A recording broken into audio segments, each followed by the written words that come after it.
Hey everyone, my name is Mike Vaughn. I'm a writer for Geek Vibes Nation, and I'm also the author of The Ultimate Guide to Strange Cinema. And I'm Dylan Gonzalez. I'm the editorial director for geekvibesnation.com and also a co-host of the Home Dance Film Festival podcast. And we just posted our first episode in like nearly a year or so. I do have new episodes of Home Dance Film Festival. If anyone is interested, check out your podcast feeds. But I say this every week and I always feel a little bit bad. Like I haven't posted anything in a while. We have a new episode. So there you go. Yeah, absolutely. And just to just piggyback off that, I'm a big fan. Y'all should watch it. Take the time to get caught up on some of the past episodes, and I'm excited for some new ones. Yeah. But this is the Video Attic new release roundup, and we're so glad you're here. If you're new, what we do is we go back and forth and we talk about the latest home video releases. Some are good, some are bad, some are kind of in between, but we just always have a great time talking about that. But I am not going to start this party off. I'm going to let you do the honors. Thank you so much. I'm very excited because I'm talking about a label I haven't talked about on here in nearly a year, and I'm very excited to get back to talking about some of their releases. This is the new 4K Ultra HD release of Witness from Arrow Video. I was very excited to check this one out. For those who don't know, Witness is an Academy Award nominated movie from the 80s. Was nominated for like 8 Best Pictures, including or 8 Academy Awards, including Best Picture, Director, Actor for Harrison Ford. You got this cool poster and everything. And I had this one on DVD. I actually never updated to the Blu-ray because I heard that it was kind of trash, so I just never got around to it, hoping for a better release, and now we have it, so that's great. Yeah, and as you can kind of see on this poster, this is you can see the double-sided art on the other side. For ease, I just went ahead and turned it around, but the other side is just this cover art, just in this form.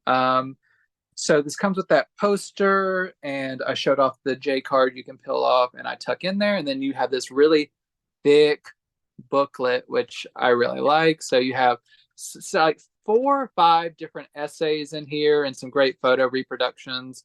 So some of the film historians that we hear from a lot.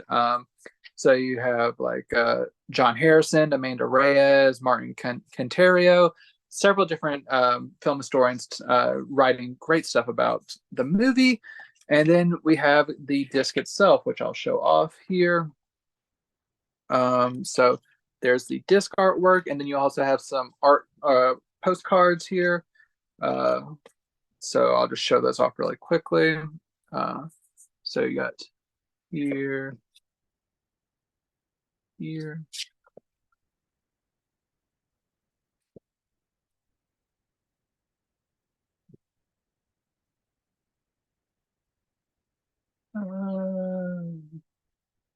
There we go. All right, back to the beginning.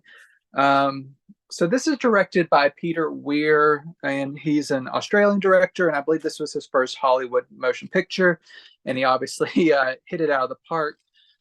For those who haven't seen it, it starts off really interesting because whenever it starts off, you're not really sure if this is potentially a period piece because what you come to realize is you're in an Amish community and they are kind of in kind of a funeral procession for one of their a young fallen farmer who has left behind a widowed wife and a young son. And after this loss in the community, the wife goes to visit her sister in the big city, and you learn that it is indeed modern times. But while they are in the city, the young boy, he ends up witnessing a murder, and they kind of get involved in this plot where Harrison Ford is a cop who he's one of the good cops in more of kind of like a corrupt system, and without spoiling everything, things kind of hit the fan, and both the widowed woman and her young son and the cop character played by Harrison Ford, they have to go back to the Amish community and kind of go undercover in hopes of not getting retribution against like the young boy and like keep everyone safe and stuff, because there's a lot of corruption and people wanting them dead. But this kind of straddles the line between it starts off kind of like this thriller, and you do have a lot of really thrilling elements with like kind of like the murder and the corruption and all this stuff, but it really morphs into an interesting mode where once you get to the Amish community, it kind of really slows down in a good deliberate way, where it's more of a cultural, not a clash of cultures necessarily, but like getting familiar with each other's culture, because Harrison Ford starts to become a part of this Amish community by benefit or necessity of the fact that he has to go undercover. So he starts blending into this community, and there starts to be like a light romance with this woman played by, I believe it's Kelly McGillis. And for a while, you almost kind of forget about this lingering thread, and it is more about the dynamics within this community and this potential burgeoning love story, which is really hot a lot of the times.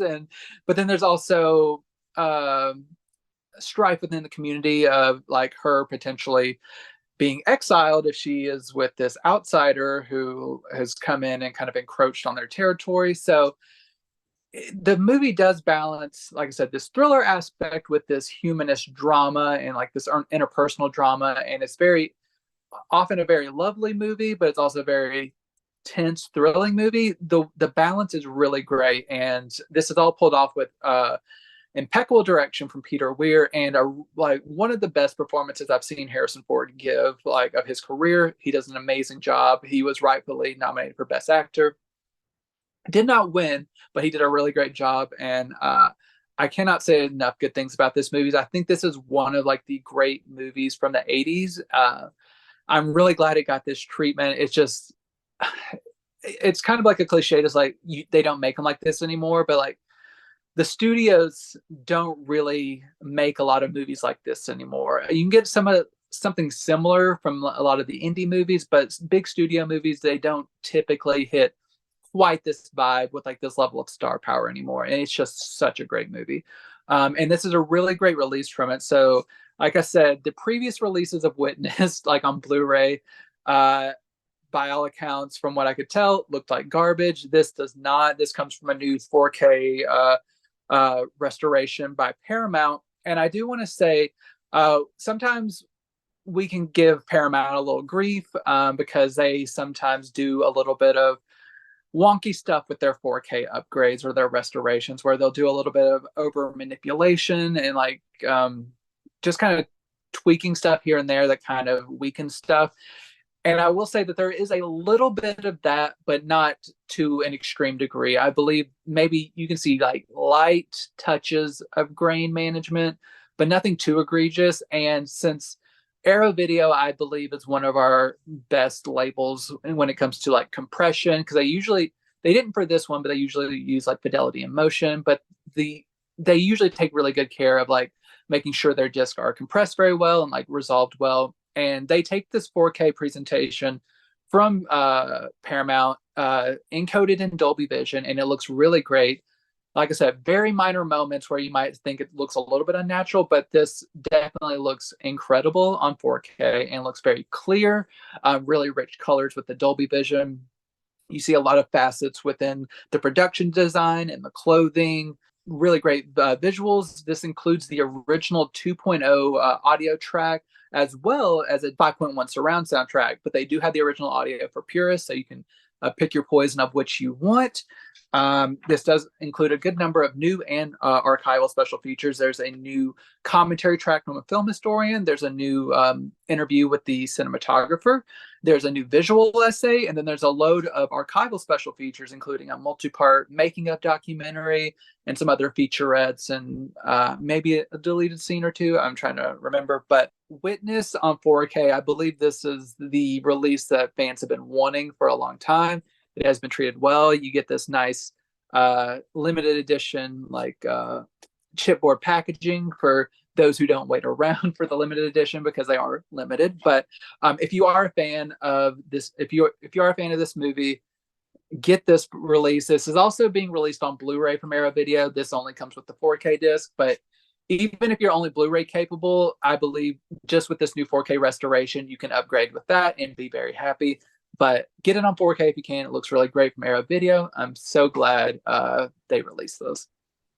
Yeah, that I actually have been to some of the filming locations. They actually filmed in Lancaster, Pennsylvania.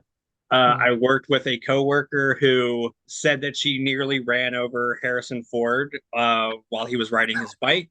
Oh, no. Yeah, she was a strange person, so I kind of believe this story's true. Yeah.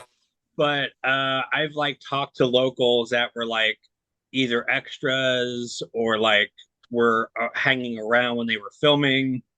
Mhm. I have a friend who is like the authority on like Amish in Pennsylvania, and like he's written books for like Harvard Press. Anytime something happens big with the Amish, they kind of go to him. But like he had some really interesting anecdotes to tell me. So I definitely have to get this film just because like I've kind of like heard so much. I mean, it's kind of wild that I haven't seen it actually because I've, you know, like have been so entrenched with like people that were like there when it was filmed or maybe almost killed Harrison Ford. Wild stuff. So, Yeah. um, my first title, I hate to kind of start this on a little bit of a downer, but we're going to course correct, so it's fine. Okay. Palmetto is my first title. Now, have you had a chance to see this yet? Yeah, I did a standalone Warner Archive where I talked about this, but I'm interested to hear your take on it. I'll tell you mine in a little bit. Okay, so this is definitely one of those like there was a really interesting kind of late 90s trend of getting into like the neo noir game, and of course neo noirs, why am I saying it's so weird? Neo noirs have, you know, been around for a while, but they really sort of skyrocketed in popularity in the 90s. And you can really tell that this movie's kind of trying to be a very cool Jim Jarmusch or Tarantino film, but I don't think it really completely comes together. Like I think the core concept and the seed of the idea is really interesting. I do like some of the twists and turns. Obviously I can't talk about the ending, but the ending was one of those like holy shit. Like I really kind of didn't see that coming, and I appreciate that. But yeah, I don't know. I think it just kind of lacks that style or attention to detail of like the other films that it's really trying to emulate. Again, like a Jim Jarmusch or a Quentin Tarantino film. Um, and yeah, I mean, again, I think there's some interesting aspects, but I never feel like the story is developed enough or directed well enough to really bring everything like completely together. And you know, I think that's kind of a shame because again, I think the crux of the idea is really fascinating. I like Woody Harrelson.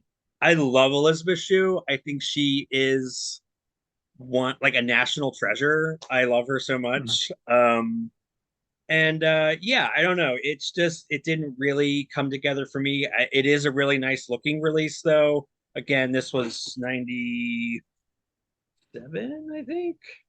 But yeah, it's not the most visually stunning movie, but I think like overall looks really crisp and clear. You don't like with some of these 90s movies, you tend to have maybe a little bit of oversaturation. But everything looks well photographed, so you know it comes out really crisp and well defined. I noticed maybe a little bit of blurring, but like not anything that's sort of distracting. So I think overall it's a really nice presentation. As always, it sounds good. What did you think of this movie? Yeah, I'm pretty much with you. I felt that there were a lot of elements I liked. I do like the performers. I'm a Woody Harrelson fan, but there's something about it that just didn't make it feel super vital. I think it was okay. Like I did like some of the twists and turns, but it just kind of seemed a little bit narratively messy, and it just didn't really gel in a way that you really like, makes you go like, oh wow, this really killed it. But I like it all right. And I one thing I really didn't like, I felt the girlfriend character, um I'm blanking on her name right now, but I felt she was very underdeveloped. She just kind of was always. She did have a little bit more to do later on, but she was always kind of being like, "Where are you going? Like what? Like just just like that kind of thing." And you're just like, "Oh, well, like," because she's like a central character, but she didn't really get a lot to do for most of the movie. So I felt the female characters definitely needed a little bit more development, and yeah. But I mean, that was a cool ending, though. I thought it was Mhm. like the meta part at the end was a little cheesy, and again, I you know what I'm talking about because I don't want to spoil it. But yeah, it was fine. I definitely agree that like the female characters were not written very well, and yeah, again, nothing ever really connects in a way that feels like you said vital. I think is like the best way to put it. So. Um, I don't know if you're a fan of these actors and you kind of collect anything that they do that's well worth it. I think like Woody Harrelson and Elizabeth Shue have an interesting chemistry. I don't know if it's really believable, but Mhm. it's they're both great actors, so I'm like, sure, why not? Mhm. But yeah, it's fine. Yeah. My next title, I'm sticking with Arrow. I was very interested to check this out. This is The Iron Fisted Monk. It's a Blu-ray release. This is actually the directorial debut of star Sammo Hung. And I've covered a few of his releases in the past. This is the reversible cover art here. And this comes with a poster and a booklet.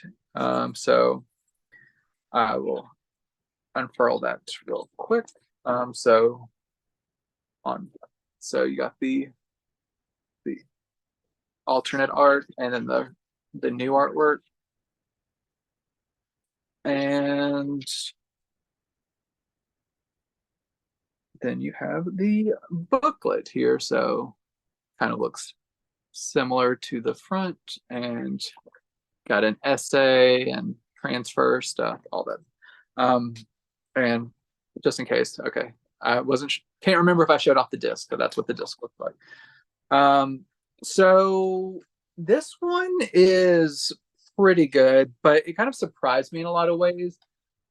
Maybe if I had read the back a little bit more closely, I would have been prepared for some of the content that was in this. But this is actually a in its uncut form is a Category 3 film, which I was not expecting whenever I embarked upon this. But before I get to that, this basic rundown of this is Sammo Hung plays like kind of a you come to learn that he at the beginning of the film he was kind of a nebbish guy who would kind of like didn't really have his act together, and he was just kind of working with his uncle at this food stand until one day these kind of ruffians come by and start messing with his uncle and ends up killing his uncle, and he tries to confront them but he just gets his ass beat. But he gets taken in by this monk like community where he learns to fight and ends up getting involved in this other plot where there's kind of this group of the group of ruffians who there are two rape scenes in this movie, and the first one is especially brutal. So that's a trigger warning for anyone who's sensitive to that. It's a very brutal, like drawn out rape scene, and I was just like, oh, I was not. I was just like, oh, okay, they're gonna do the thing where like it's not great, but you just see the woman struggling, and they kind of like cut away, and then you see the aftermath. No, it kind of like went through the process for quite a while. I was just like, Jesus Christ, okay. But the second time there's a rape scene, they do that, but it is still quite jarring within this context because a lot of these martial arts movies that does end up being a plot point, unfortunately, but it's usually not shown in so much detail. But other than that, I think it's a pretty good tale of revenge because he also ends up teaming up with the girl's brother who's seeking for revenge. And I won't kind of give away all the details of that, but this is a story of revenge and taking down like the big bad gang and all this stuff. And overall, it is a pretty interesting movie. There's some really good fight scenes within this. There's a lot of different interesting fighting styles. Sammo Hung is very charismatic performer. The content can be a little bit rough and brutal, but all in all, I think it's a very good martial arts film. There's some humor, like with after me talking about brutal rape scenes, there are bits of humor in here that does give you a little bit of tonal whiplash, but it does make you chuckle because it's giving you enough distance between certain scenes. Overall, I think it's a good one. I'm going to be talking about a lot more martial arts movies near the end of this video, but this, I believe, is one of like the higher points of the martial arts movies I've immersed myself in the last couple of weeks. This comes from a 2K restoration provided by Fortune Star. Anyone who's familiar with a lot of the martial arts releases over the past few years knows that a lot of the companies from overseas, especially dealing with this genre, like Fortune Star, they tend to not allow people to remaster their stuff. You just kind of have to take whatever they give you. So the transfer is pretty solid. There's some mild deficiencies here and there, but overall, I think it's a very nice, clear picture. It's stable. You don't get a lot of like nicks or scratches or anything. No huge variances in density. I didn't see too much in the way of like grain management or anything. It looks like a pretty natural transfer, even if it's not like pristine. It's a very good transfer. This gives you a wide array of audio options. Mostly there's Cantonese and the original mono and a 5.1 track. There's a Mandarin mono. There's a English dub in mono, and then there's a second English dub that's it's a different version of the dub that was released in 2004 whenever the DVD was put out. So you get two different English dubs, a couple different Cantonese options, and then a Mandarin option. So 5 audio tracks, I believe, in total, and then you get optional English subtitles. You also get a commentary track from Frank Jing, who does a lot of the martial arts movies for like 88 Films and occasionally like some of the Shout Factory stuff. You get 2 archival interviews with Sammo Hung from the early 2000s, running about 5 to 10 minutes each. And then you also get a 17-minute interview with another one of the actors.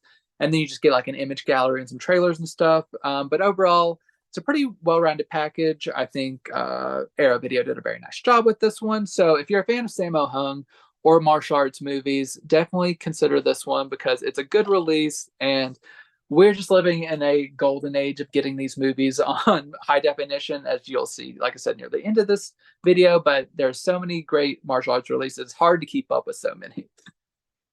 I mean, I feel like you're basically a black belt at this point, seeing so many, right?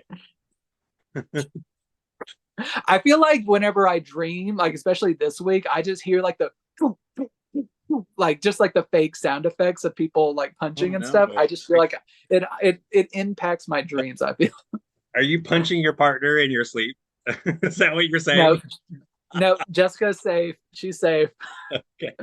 All right. No need to call. No need to call. um all right, so that sounds great though. That's definitely one that, again, I love that you're doing a lot of the martial arts movies because a lot of that stuff just kind of flies under the radar, unfortunately. So that's pretty awesome. My next title, I'm sticking with Warner Archive. I did like this one a little bit better than the last one, so we're getting to the good stuff here. Christopher Strong. This is notable for being Katharine Hepburn's second starring role.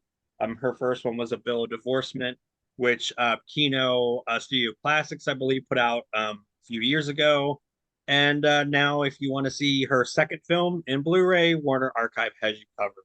So this is a very, at times, charming, but very deeply melodramatic love story, which is basically this forbidden romance between a married man played by Colin Clive and Kate Hepburn, who plays this really badass pilot. It almost kind of feels like she's like an Amelia Earhart, which is a little bit of foreshadowing to sort of the ending. But anyways, so I've spoiler seen. alert. I mean, you never know. I mean, we don't really know what happened to her, so um but yeah, I do find this movie there is aspects of it that I really love. I love this cast. I love Katharine Hepburn. I like that she plays this really badass. I often think that she's very much playing versions of herself in a lot of these, especially early movies. Colin Clive, I think, is an interesting choice as the love interest. He, of course, is most famous for playing Dr. Frankenstein in James Whale's Frankenstein and Bride of Frankenstein, respectively. I kind of buy him as this sort of very stuffy, very almost kind of aloof, rich guy that falls in love with Katharine Hepburn. I don't think they have a lot of chemistry, and it makes it really hard to buy. Again, I think they're both really great actors, so you kind of just go with it. But kind of like the other movie I was talking about, Palmetto, it's hard to sort of believe that they would be an actual couple. Like I kind of could see maybe this being more of a vehicle for like Cary Grant or maybe even like Gone with the Wind. Oh, Clark Gable. Clark Gable, yeah, I could like. I mean, I could see. I don't know. I think everybody does a great job. There is a really fun little Easter egg in this film. There's a set piece at the beginning, which is like a scavenger hunt, and that's how we're kind of introduced to all these characters. And there is a life preserver from the SS Venture, which is from King Kong, another RKO film. So that's like a neat little thing. But what I find this movie very plotting, though. I think that it's just very heavy-handed. It's a little bit maybe overwrought.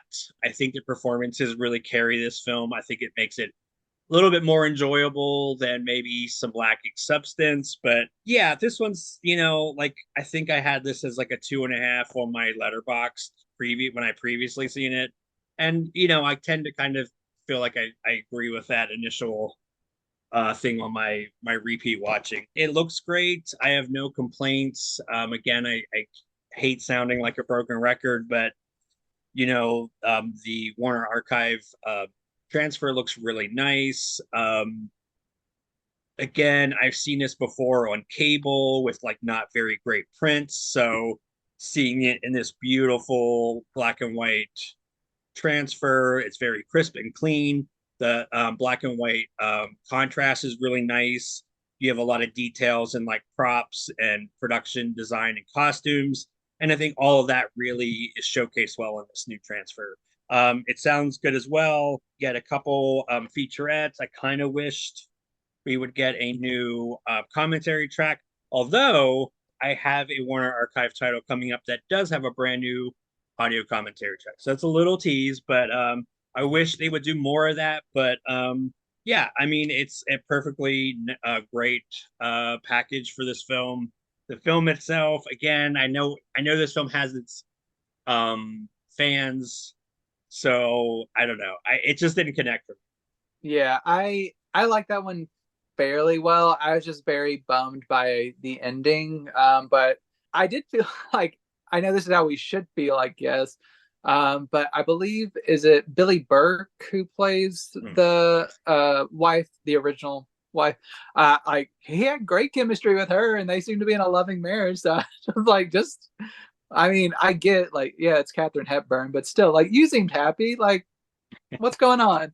But anyway, yeah, I think that's a really great release from Warner Archive, and if you're a Kate Hepburn fan, definitely check it out, even if like she is kind of carrying the movie a little bit. My final release from Arrow Video, not my final release. I know you tell me not to worry whenever you say stuff like that, but don't worry, Michael. We do not. Well, yeah, I have much more to cover. My final Arrow Video release is The Desperate Hours with Humphrey Bogart from director William Wyler. And one of the things I found very interesting about this is I did not realize I had covered the remake of this several months ago with Mickey Rourke in it and Anthony Hopkins. So whenever I started this movie, it didn't really click, and I was like, "Wait, this is like that." Oh, yeah, this is the original. Okay, Actually, I believe this story's been told several times on screen, but I think this is probably considered the best version of it. But yeah, so this is also notable for being the penultimate film for Humphrey Bogart. He did like one more film before he sadly passed away, but he puts forth a really great performance from here. So it's a really great late career performance from him. Um, and another great, like, it's the end of like a really impressive run from William Wyler. I believe this maybe was the film he did right after Roman Holiday.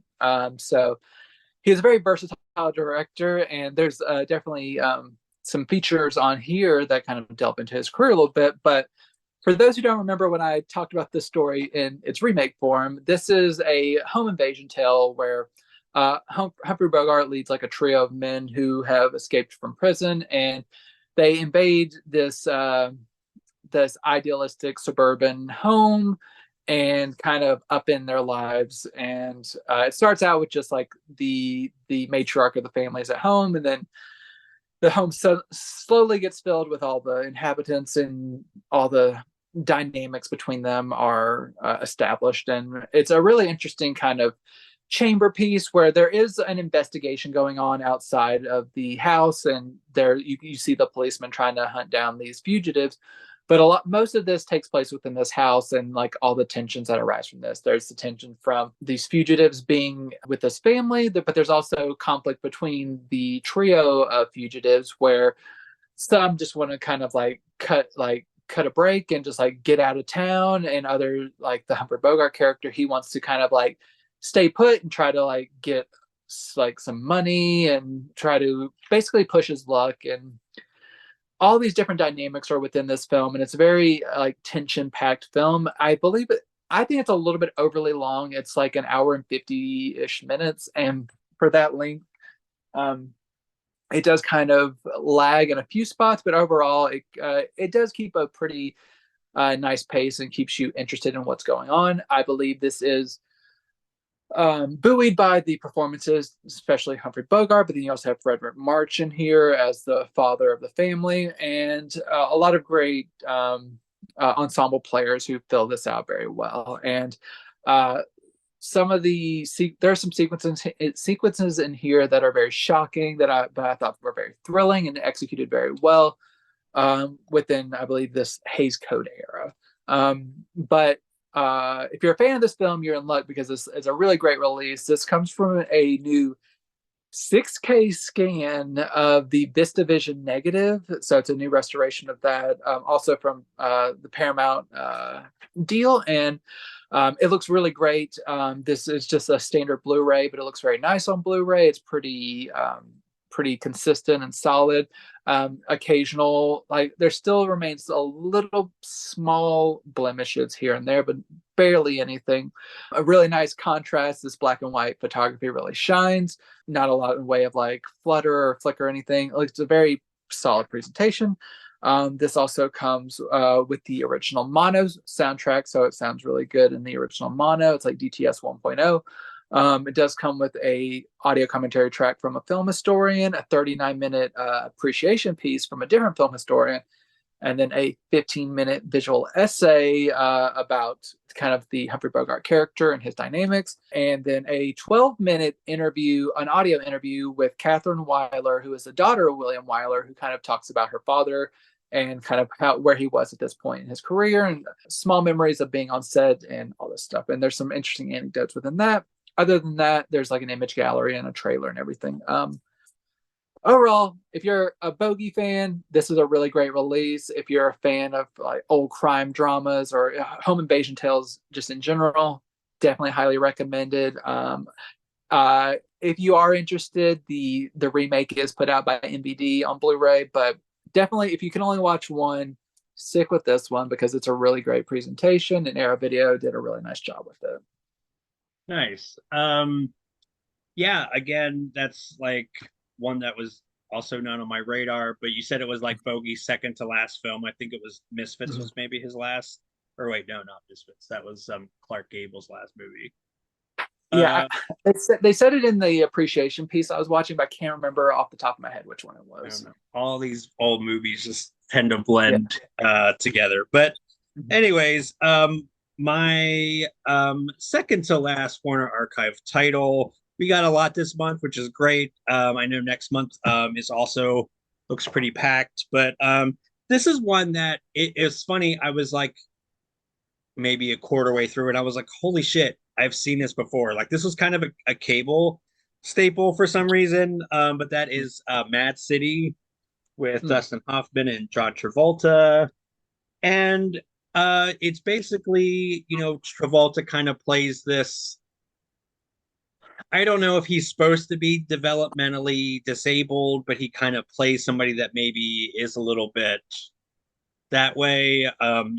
It's actually done not too cringy, but he basically wants to get his job back at a museum and does this by holding the kids hostage, the Mm. class that was there for a field trip. And Dustin Hoffman plays this kind of sleazy reporter who's trying to get back on the news's good graces.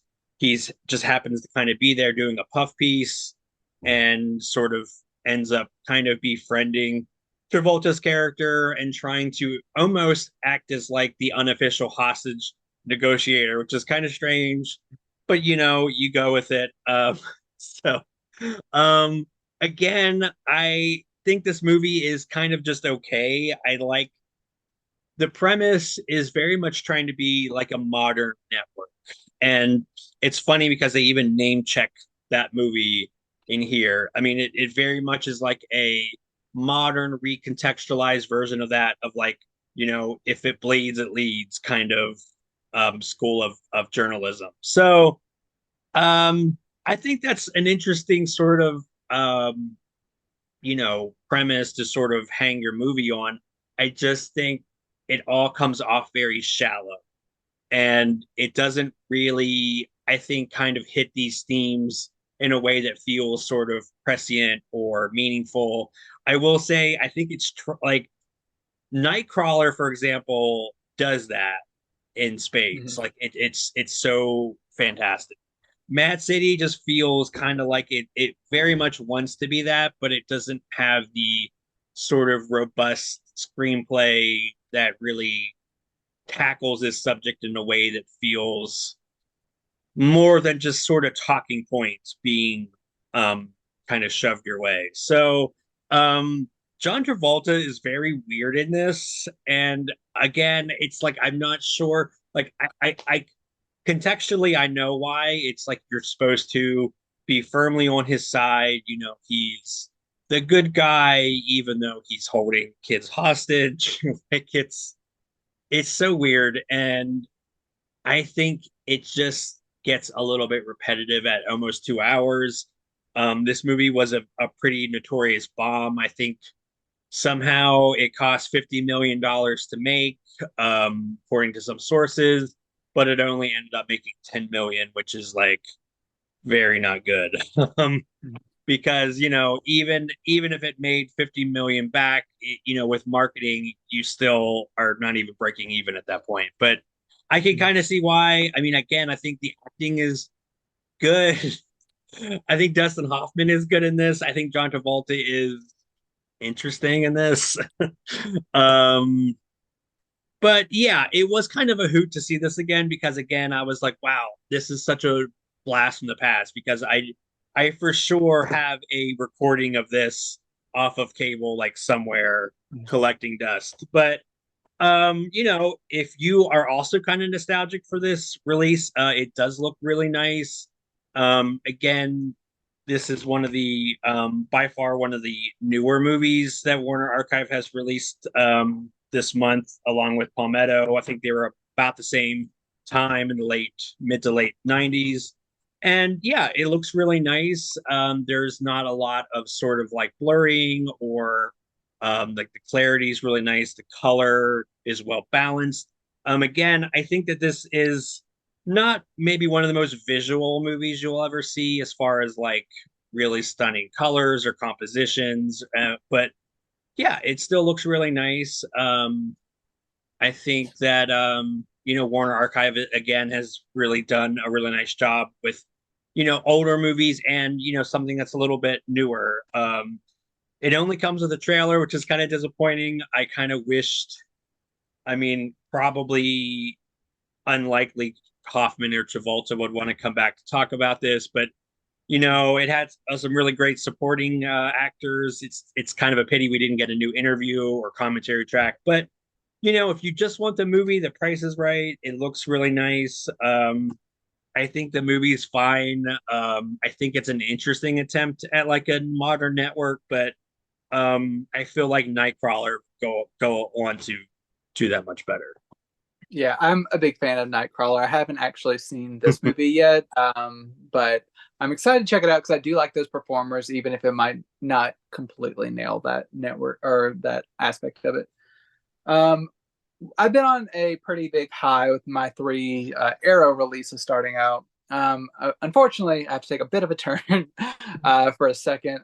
This is from RLJ Entertainment. This is season 1 of the Mayfair Witches, the Anne Rice adaptation that aired on AMC. And I was hoping that this would be pretty good. I enjoyed the Interview with the Vampire show that they did a few months before this aired. And I do like Alexandra Daddario. And this does have some fun ensemble players. I know you're a big fan of Beth Grant, and she is one of the best parts of this series. There's also Annabeth Gish and a bunch of other people throughout. Basic premise of this is just about a young woman right here who comes to learn after nearly exploding a man's brain that she comes from a line of witches, and she starts to she was adopted, and she starts to learn about her lineage, and just she like travels back to like find her mom and everything, and it kind of goes into like familiar places. I've talked about the series A Discovery of Witches on here before, and I think that is actually a more successful version of this show. Not to say that this series can't develop into something better. I just feel this first season, which is 8 episodes, it really struggles with pacing and really giving you the like. It provides a good amount of information, but the way it's presented is often like not the most exciting manner, or it's a little bit unclear about certain dynamics. And there are some episodes that are really good. Like there's a few almost kind of like one-off episodes like near the middle of the season where you're like, oh, this is a pretty interesting take on things, but it's just kind of a one-off, and then you kind of get back into your normal drama. And there's like a mysterious, like almost like a tall dark stranger figure at the center of things who is not as charismatic as he needs to be or intriguing. You don't really care about this person that much, so whenever the characters are just kind of like reacting to him in like an outsized way, you're like, why this person? But I haven't read any Anne Rice books. I've read a little bit of the criticisms about this show and how a lot of fans do not like the way that this was interpreted, as like with certain characters were either eliminated or kind of combined in a way that they were very upset about. I don't have that issue. I have other issues with the series, but if you're a hardcore Anne Rice fan, you might have some issues in that regard. I do like where the series was going near the end of the season, and I will tune in for the second season to see if they can work out some of the pacing issues and stuff, because I do like the cast, and there are some intriguing moments here and there. I just think it's a series that needs a little bit to gain its footing, and it's already been ordered for a second season, so it should be given that runway unless the SAG strike just never stops. But if you're a fan of the show, this is a pretty good presentation despite it not having any special features, but the audio visual is very nice. Clear picture, no compression artifacts or anything. It's 8 episodes over 2 discs, so it's very evenly split. There's no, like I said, no special features. The audio is DTS 5.1, sounds really good.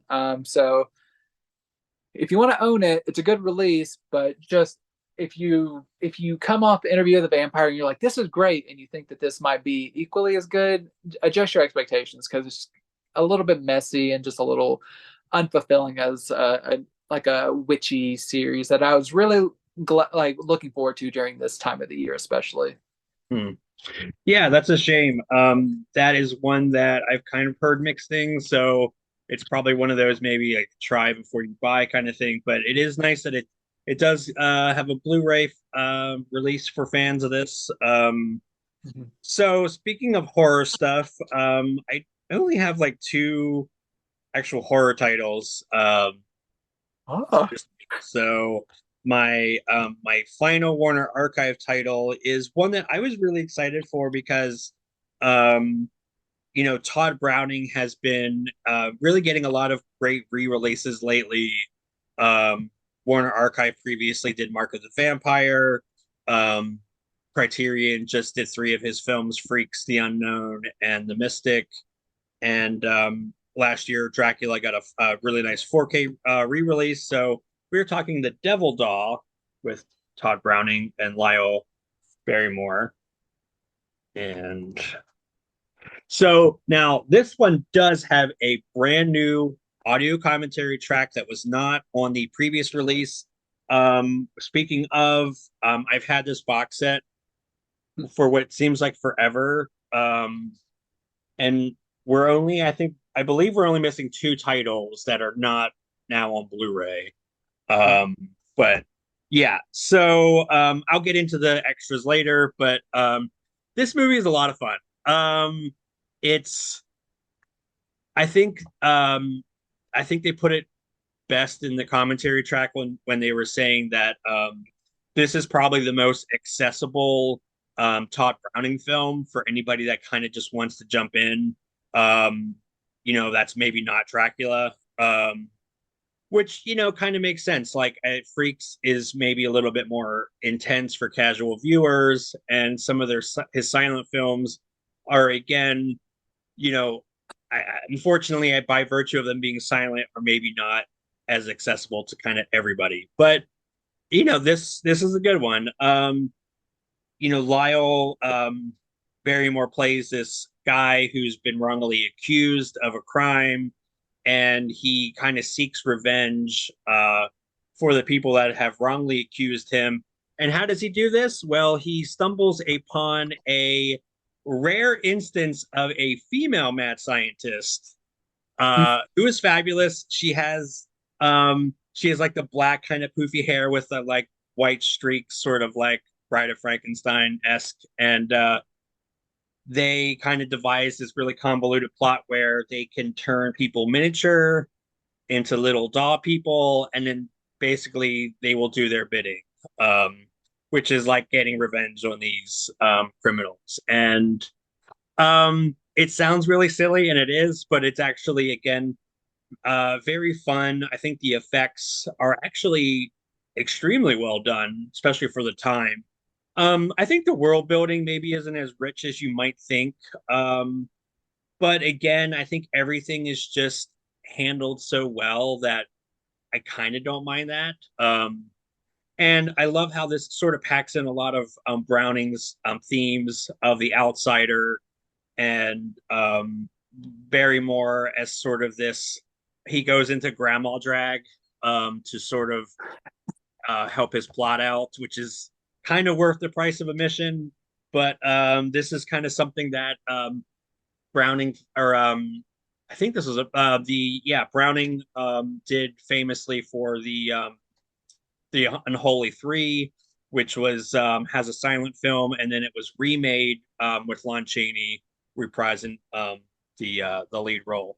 So it's kind of fun to kind of see some of these sort of like themes that Browning was really interested in, and it actually has a really touching ending, which I really liked. I think it built to it well enough where it feels kind of earned. The commentary track is from Konstantin Nasser and Steve Haberman.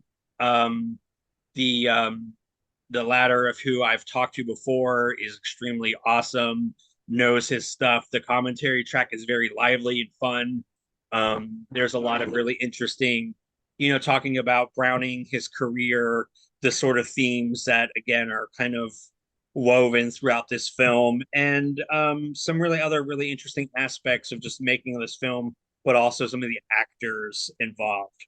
So it's a lot of fun. It's very kind of campy, but I love it. It's almost like a little bit intentionally tongue in cheek.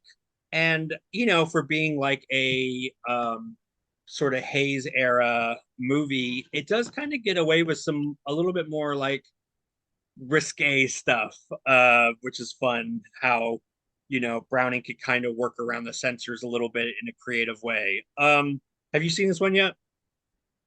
Yeah, I was slightly disappointed just because of my expectations. I thought I was going to be getting something a little bit more creepy and appropriate for like Halloween, but it's not very creepy in my opinion. It's fun, but I didn't find it very creepy.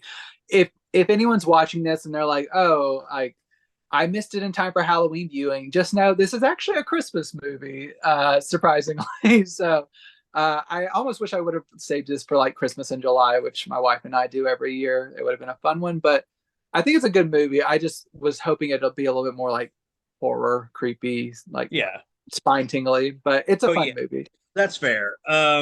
Now, kind of comparing it really quick to the DVD, that release wasn't awful, but like it is like night and day different almost. Just how crisper and clear it is. Like this whole DVD release was very like grainy and like very rough and ready, and you couldn't really actually see some of the special effects that well. It's like this was really cool because this was kind of the first time I could really appreciate how like cool the little like miniature people are done. Again, it's from the 30s, so you have to temper expectations, but I think it generally still looks really cool. And that was something that it was really hard to sort of make out those fine details in the old DVD release. And again, this DVD release is bare bones, but we have a new again commentary track.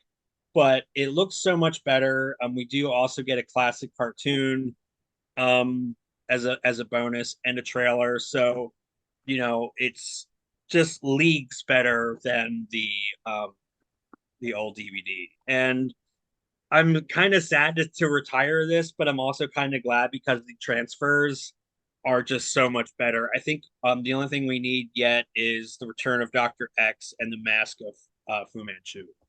So hopefully we'll get those maybe next year. I can finally retire this box set. I think I've had it for like, oh my gosh, probably since it came out like 10 plus years ago. So huge improvement, really awesome. If you're a Browning fan, if you're a fan of just weird 30s horror films, this is definitely kind of a must own. So I had a lot of fun. And again, I do appreciate that with some of these horror titles, Warner Archive is kind of letting them do some like extra stuff to give a little more bang for your buck. So yeah, really worth checking out. Yeah, absolutely. I'm glad that they were able to tackle that one this year. I know Warner Archive fans have been a little antsy about getting more horror titles this year, so I'm glad they at least got something. My next title is from Kino Classics. It is a film by Beth B, and it is Two Small Bodies. And I on one of whenever you were away at Comic Con, I talked about the Beth B Sex Power Money set, and so most of those were kind of like documentary films, and I was interested to see how a narrative would go. And so this has Fred Ward and Susie Amos, and it's a very interesting movie. I'm glad that I did have that the context of seeing her kind of earlier like experimental documentary work, because it kind of set the stage for this. I knew it wasn't going to be a simple, straightforward drama. It's a very kind of like theatrical, almost chamber piece between these two people. It starts off, Susie Amos plays a woman whose children have went missing, and Fred Ward is a detective who comes over to like kind of interrogate her about like what happened and just kind of like unravel like if try to figure out where these children are and if they're still alive or what. But while it is about that it's not really, it's more about the dynamics between these two and kind of them interplaying off one another. And there's a couple different meetings between the two. And the first one is very Fred Ward's character, the detective. He has most of the power, and he's very kind of domineering in the space, and just kind of the way he questions her really puts her like on her puts her hackles up, and kind of puts her like, is she a suspect? Is she like a sympathetic mother? And you kind of learn like more about her, and it's whether or not she should be judged by how she lives her life, and having certain thoughts like, should a mother have like these thoughts like, oh, sometimes like uh, I dream about being away from my children and stuff, and it's like, oh, is that suspicious, or is that just every day like mom just being like, sometimes I need a break? So it's kind of that interesting dynamic. And then the next time, she has more of the like the upper hand. She's more confident. She's more kind of aggressive in his space, and they kind of trade roles in that way, and kind of puts him on his hackles and stuff. And the way this evolves throughout is just like a series of really intense conversations and push and pull. And yes, you do get drips and drops about her missing children, but it's not, like I said, it's not exactly about that. It's just this interplay between these two, and breaking each other down, and just really getting to like the source of each of them. And it's not the most approachable movie. I think if you're going into it looking for like a strict narrative, I think you'll be a little bit disappointed. Especially like at the end, you do get an answer, but then it's also up to you whether or not you believe certain things or not. It is more kind of like a mood piece, and kind of, like I said, this really intense acting exercise of like these two really intense actors. And there's a very off vibe about this sometimes. I don't want to like use this as a crutch. I don't want to call everything Lynchian, but like there is just kind of like an offbeat quality to certain exchanges where you're just like, oh, how did we get here? What are we talking about? And it's kind of like philosophical, or just like up to like characters will just start like suddenly like a character's just in their underwear, and you're just like, how, why did they think this was a good idea? Like, but it's not like in a like, there is some aggressive sexual politics going on, but it's kind of hard to explain. But there's a lot going on. Overall, I think it's a very interesting, engaging movie.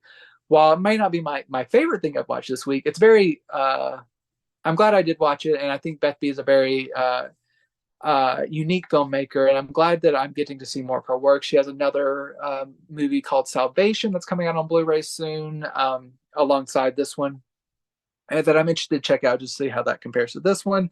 But this release is very good. It comes from a new 5K scan of the original elements. It comes, it's a restoration by Kino and Indie Collect. It's a collaboration, and they've done a really nice job. It keeps all the natural film grain. There's not really much in the way of nicks or scratches. This is just a really nice restoration. This comes with a new 12-minute interview with Beth B, which is seemed to be taped in the same session as her new interview on the Sex, Money, Power collection. There's also a new 8-minute interview with the lead actress, Susie Amos, who kind of talks about her experiences on this movie, which is really cool. So overall, very well-rounded release, some good special features, a nice audio-visual, and a really unique like narrative experience. So if you're interested, Two Small Bodies, it's worth a look. Maybe a try before you buy, but it's an interesting one for sure. That, I mean, Two Small Bodies and the Devil Doll seems almost like it would go together. Yeah. Maybe title wise, not like theme or actually, but Yeah.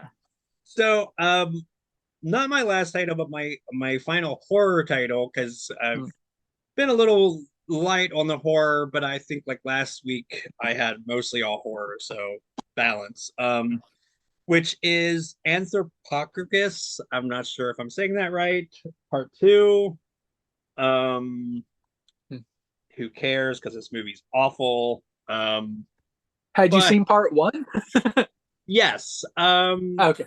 And I think like it, if I'm recalling correctly, that's like a 70s or 80s film. Like it's and I it's been a little while since I've seen that one, but I'm fairly certain this has nothing to do with that, rather just kind of in name only. But yeah, so there's a trigger warning. This movie does deal with some very unpleasant imagery, maybe particularly just in the cold open. Um, but if you are triggered by even just kind of me talking about it, maybe skip a couple minutes. So this movie starts with there is like some victims that are like chained up. It's pretty standard horror stuff. There is a naked pregnant woman that has her baby ripped out, and the movie kind of just wants you to see that, and it's sort of a good sort of test of if you're gonna like this film. Like I would say nothing that shocking happens again in the film, but it very much signals this is more just gore and not really a story. Like they try a story, but it's not really a story. So this is basically a bunch of I think they're supposed to be students. This movie is so easy to kind of just mentally check out of, that are in an underground bomb shelter. Um, and of course, why wouldn't that lead to anything other than just you getting killed in a really graphic way? Um, so yeah, I think the one thing that I will say I did like about this movie, and even that's kind of with an asterisk, is the practical effects for the most part are really well done. But that is really like the only good thing about this film. Um, there's basically no story. The twist is really weak, and even I could see it coming.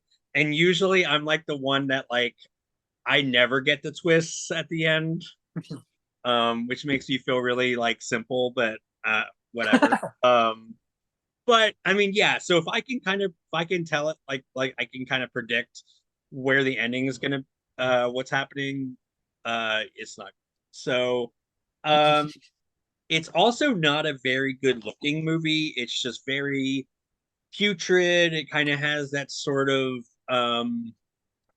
I guess it's like that Saw kind of thing where it has like the, Euro-y, trashy, kind of greenish yellow hues that is not very pleasant to look at. The production design is also pretty non-existent. I will say that there is a couple maybe good atmospheric moments, but stuff drags on way too long. There's no tension. There's no real characters. If you just want to see like people like die in gruesome ways, I think you could do worse. But yeah, it's not very good. It's just very bland. It's very boring, and yeah, I think that it's kind of disappointing. I mean, my expectations were already kind of low, so it didn't it kind of still disappointed even with low expectations. So Yeah, I saw that one and I was like, I don't want to be rude or anything, but there are certain labels that I see, like smaller labels, that I'm just like, I know that they are not going to put out anything that I'm going to enjoy, so I just kind of like mentally write that off almost unless I like hear super good things. And that was one of the labels, and I was just like, nah, I'm not gonna do this. And then I saw you had requested, I was like, oh, can't wait to hear how this goes. well, And yeah, I guess I was, yeah.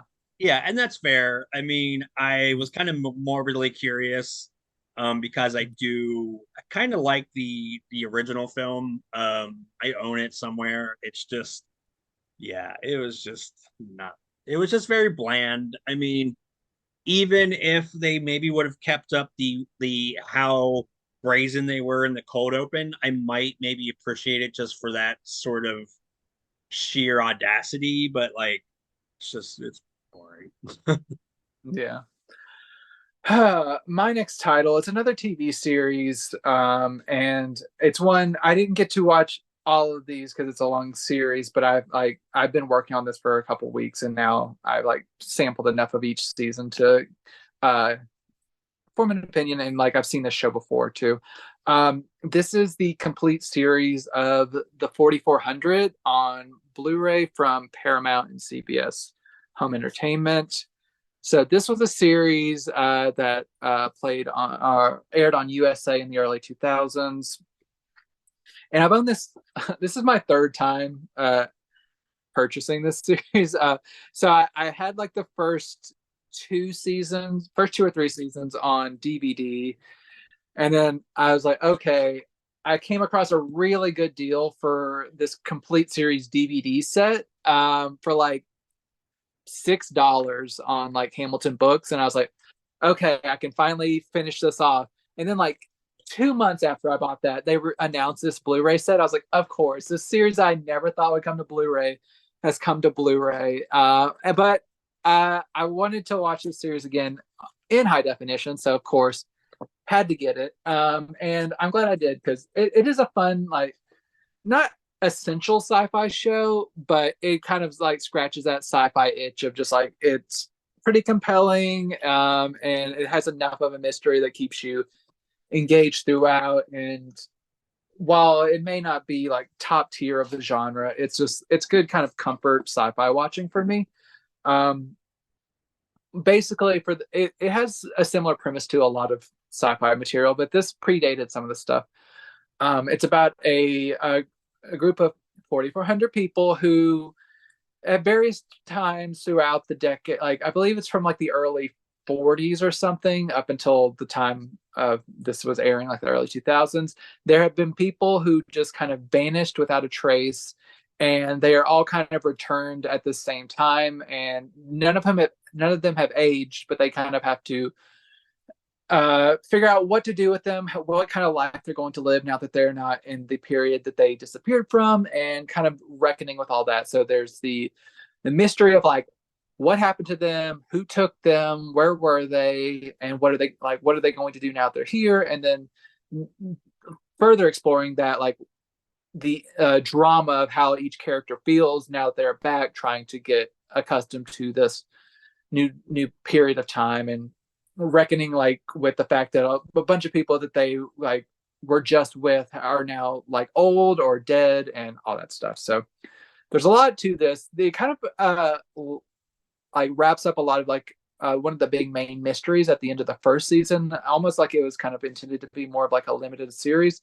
But then they continued it, and they kind of expand out the lore and kind of like explore some different themes and stuff throughout. And I think it works very well. It does get some sense of a conclusion, but then there's also the final episode does leave a little bit of room. Like maybe if they'd gotten another season, you could see where they go, but it's not a completely unsatisfying conclusion. You do feel like it's a fairly complete story with a few lingering threads. This is a 44 episode series, and I liked each season. There's some interesting people, including Oscar winner Mahershala Ali had like an early role on this show. This is on 11 disc with 44 episodes, so it has a pretty good distribution of episodes, usually about 3 or 4 per disc. Overall, good high definition transfer, not great. I don't think this was given like a new scan or anything, but I think the kind of upscale to HD, it looks nice. There's a little bit of softness here and there, and the colors are pretty nice. Maybe not the most like fresh and robust, but overall, it's a solid HD transfer. And I'm not sure where this is streaming right now, but like things are so inconsistent. I'm just glad to have this all in one package. Anytime I want to get to it, I can get to it, and it's a nice presentation.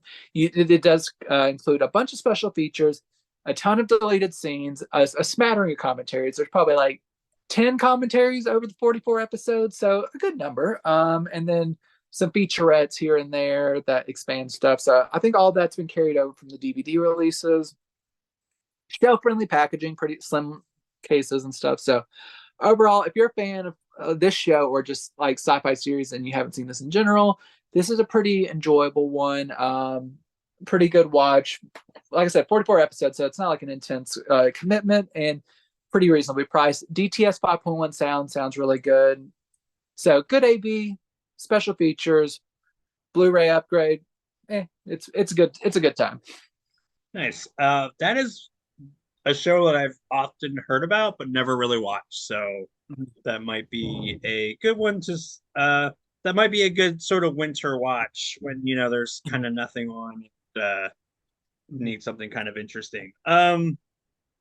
So my next title is the part two of RWBY and Justice League, superheroes and Huntsmen, and we have a really nice package and some featurettes. Nothing really going on the inside. So this does have a digital code. It's just not in there now, but if you order one, yours will have that. Um, so I am not super familiar with the RWBY series, but I've kind of tried to catch myself up on it enough to kind of get the gist of it. And just I also kind of had some time to rewatch the part one, and I do really like how it kind of does follow through nicely with a lot of the setups from part one. Again, like the first film, I really love the animation. I love the anime style. I know you're more the anime fan, or at least are a little bit more familiar with that than I am. But yeah, I love that aesthetic. I also really like the My Adventures with Superman, which is another like DC kind of anime project. And yeah, I mean, it's kind of fun seeing like different iterations of these superheroes interacting with the RWBY team, and it's yeah, it's pretty fascinating. It's kind of weird not having Kevin Conroy anymore as Batman, but I think we do get a really nice. The guy who's doing the new Batman voice does it really well. Again, I love the animation. I love how everything kind of blends nicely with the original series. And again, like with the other DC animated projects, there's a certain continuity as far as how style goes. And yeah, the voice acting is always really fantastic. And yeah, I don't, I think it kind of concludes nicely. I think the biggest thing that I've also kind of read is this is certainly something that maybe if you're not super familiar with RWBY, you might be a little bit more alienated if you're more like a DC fan. So maybe it's like slightly uneven in that regard, but if you like both, and this was certainly your jam because it's just I think it's a nice kind of melding between the two series. And a lot of crossovers I think feel maybe a little awkward, but I love how like organic this actually kind of does feel. So as a crossover, I think it does a really nice job. I think the story is very satisfying, especially paying off a lot of the kind of big lingering threads from the previous title. So a really great release. I love that we got this in 4K as well. I love how the DC animated folks are doing a lot of the 4K releases for this stuff. So yeah, keep them coming. Yeah.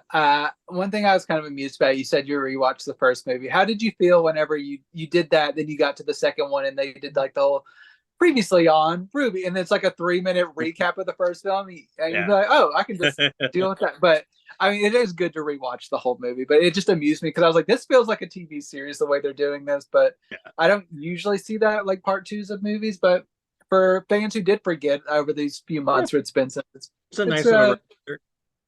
absolutely. But yeah, it was a fun one to check out and a good blending of the universes. My final title, and this is a big one, and I'm going to try to go through this as quickly as possible. I've done the previous installments of this, or one of the previous installments of this, and it's a lot to get through, but a lot of it is the same. So I'm going to try to streamline this as much as possible. I'm getting myself ready for this. This is volume 3 of Shaw Brothers Classics from Shout Studios. And so I've covered the second volume before, and I actually had not gotten the first volume, but after getting this one and covering the second one, I did pick up the first volume for those who are interested in like kind of what it looks like. I'm not going to be covering it on this video, maybe in a future video, but because this was enough for one video. But here's the first volume if you're interested, and then I've also covered the second volume before. But we are here to talk about the third volume, and there are 11 films in this one. And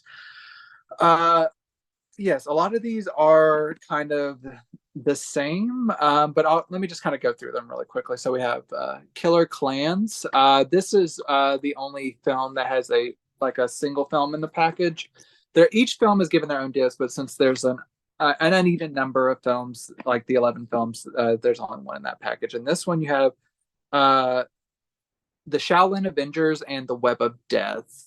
And I don't have time to really take out every single like cover art and flip it around, but here is one here, and then the Web of Death here. We got those, and then next we have the Vengeful Beauty and Death Duel. So here,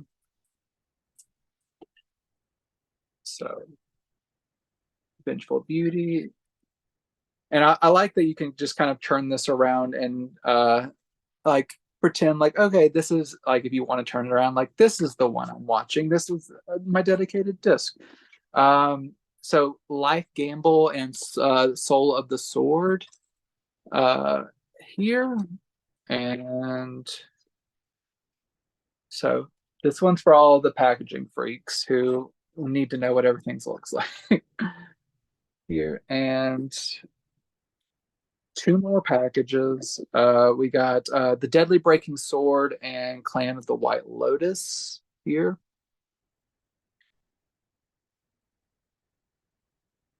So here's Deadly Breaking Sword here, and Clan of the White Lotus here. And the final pair of titles is Shaolin Abbot and Shaolin Rescuers here. So I'm not going to break down every single movie. I would just say that most of these titles are dealing with like either revenge or honor, or those are mainly revenge and honor, but there's also kind of some like spiraling out from these themes, but a lot of like defending the temple type movies, or like you wronged me, or you wronged my family and I'm going to get revenge, or I promised my father that I would take you down, or I'm the best swordsman, I'm the best fighter, I'm the best this, and someone is wanting to challenge me, or I am tired of like being in this lifestyle and I want to live a normal life. Or there's one of them, I will give a special shout out to the Web of Death. This one's really interesting because this is not exaggeration. There is a killer spider at the center of this, which is really, really wild, and just seeing how it's like kind of brought to life and people are kind of like trying to like fight off this spider. It's not like a huge spider, it's like a normal sized spider, but it's like kind of special and stuff. It's very interesting, and it's one of the more unique movies of this one. I kind of like wrote down some notes like like Killer Clans, it deals with like duplicity and the warring clans. There's some good fights in that. The Vengeful Beauty, one interesting thing about that one is it's actually an offshoot of the Flying Guillotine, which was from the previous set. There is an actual Flying Guillotine 2, which 88 Films put out that I've reviewed before, but this is kind of more so like an actual sequel to the Flying Guillotine, even though it is like different in actual title. One note that I have here is for the White Lotus clan. There's like a surprising amount of just ball punching in that one, which is very interesting. But yeah, these movies, they're a lot of fun. They're like, it's a lot to binge. I do not recommend that necessarily unless you're just like really in that mood. I had to for these purposes, but overall, these are really fun. You pick up on like a lot of the same performers or like directors, and you start to have your favorites. Like, okay, this director is directing this one. I know I can expect like good things from this. Or like, oh, this performer's here. I know he's like a really good at this style of fighting, or like, oh, we're gonna get some good sword stunts, stuff like that. Whenever you get like deeply into the Shaw brothers like legacy and stuff and output, because there's been so many movies put out these last couple of years, you really start to pick up on a lot of different things. And like, while these are not all bangers, they're not all timers, they're all at least pretty good to great. And I think it's a really pretty good value for what you're getting, especially if you can like get it on sale. But even if not, you're still paying like $10 to $12 per film, which isn't bad. And if you can get on sale, it's even less. But overall, the picture quality is as good as the as I believe it's Celestial Pictures has given them. I don't think there's been a lot of remastering. Most of them look pretty good. I did White Lotus Clan did look a little iffy to me. It looked like the most ragged of them. It's not like a bad transfer, but it just kind of seemed a little bit softer than the rest of them. Overall, picture quality is pretty consistent. Overall, some unnatural, like maybe grain management here and there, maybe some nicks or specks here and there. Overall, pretty consistently good throughout these 11 films, and you do get uh, uh, 13 commentary tracks for 11 films. So a couple of films have two commentary tracks. Every film has a commentary track, but a couple of films have two commentary tracks. You have the original, I believe these are all Mandarin, if I'm not mistaken. But yes, I believe these are all in Mandarin. And so you get all those original languages, but then you also get 8 of the 11 films have English dubs. So if you're a fan of like just kind of that throwback quality of like discovering this on cable and having the mouths not match and it being ridiculous, you can recreate that for 8 of the 11 films. And then you also have an array of interviews, a bunch of new interviews, some archival featurettes. So pretty good selection of special features per disc. So if you're a Shaw Brothers fan, I don't think you're going to like turn up your nose at this. All of these sets have been great so far. So this is just another good one. There's another one coming in December, so they're trying to really kill our wallets. But it's better than these like being locked away and not available to U.S. customers. So Shat Studios, thank you for bringing this to the U.S., bringing it and like bringing all this like martial arts goodness. Like I said, I'm trying not to like do any like fighting in my sleep because it's like impacted my brain. But overall, it's a really fun time. It's a great time to be a martial arts movie fan, and they're really creating some great stuff. So yeah, that's what I've been working on this week, but it was a ton of fun. Nice. Yeah, no, I love that you've been covering these Shaw Brothers films. I know we probably have a lot of audience members that really enjoy those movies. I know I like those movies. It's something I need to really like just get head first into. So my final title, I wanted to, end with a bang here. So we got Blue Beetle on 4K. I love this packaging. Um, Textures there. So nothing that exciting. Inside, this does have a digital code that's not in there now, but again, if you order it, we'll have one. So I watched this with my husband last night. It was the first time seeing it, and I thought it was pretty fun. It's one of those movies where I don't know if I necessarily would have, watched it multiple times, but I really have to appreciate the fact that this is a movie that is definitely aimed towards a kind of new perspective, that being Hispanic like family and how that kind of dynamic really folds nicely, I think, into this film and like the theme of the films, or the theme of this film.